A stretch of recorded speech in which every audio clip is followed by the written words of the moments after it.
Well, I think I've just done a science course with something called the Resonance Academy. Mm-hmm. Why? It was an 8-week course, but what I learned from it was that the that so-called quantum vacuum is not a vacuum at all. Mm-hmm. It's absolutely bubbling with energy, and we are part of that energy. This is what we are living in, is the quantum vacuum.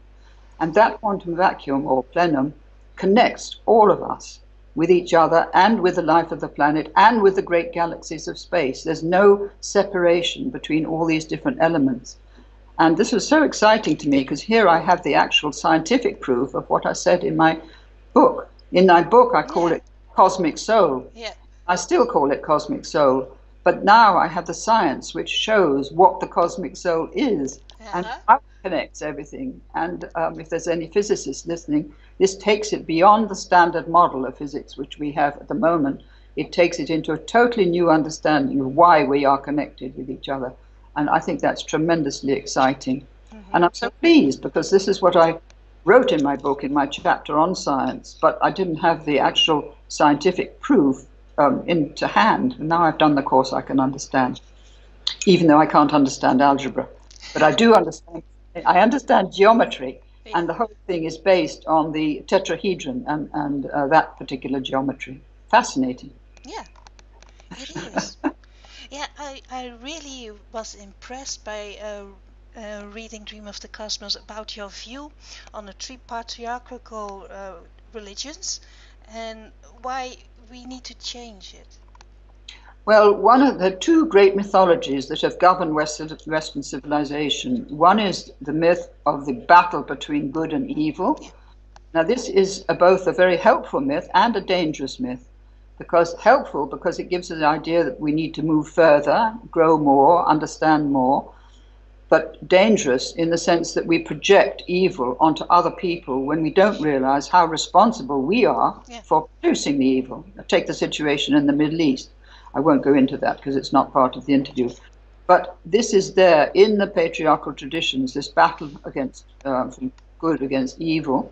Secondly, you have the myth of the fall, which I think was a disastrous myth to take as the foundation of Christianity, and the need for a redeemer, because we may need a redeemer, but it's not because we're a fallen species, it's because we're an undeveloped species or not fully conscious species, but not something that's bad or negative or sinful.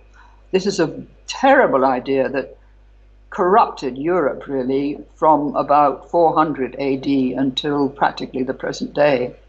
And it led to the deep misogyny and fear of women, fear of sexuality, splitting off sexuality from the soul, splitting body from soul, so to speak, so that we were no longer a whole being.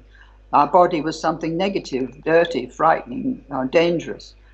And all that has come from that myth of the fall. And I think it's high time that we dropped it, or we didn't think about it anymore, and healed the aspects that needed healing that came from it, which is primarily misogyny, the belief that woman is inferior to man.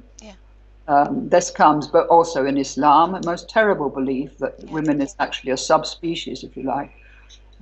So I think that those are the things that need to be addressed to understand where we're being driven by this mythology, or possessed by it, if you like, and how we've missed our true role on the planet, which we are divine beings. We are part of the cosmos. We are cosmic, galactic beings, taking a temporary experience on this planet and learning through that experience how to serve life and how to serve each other.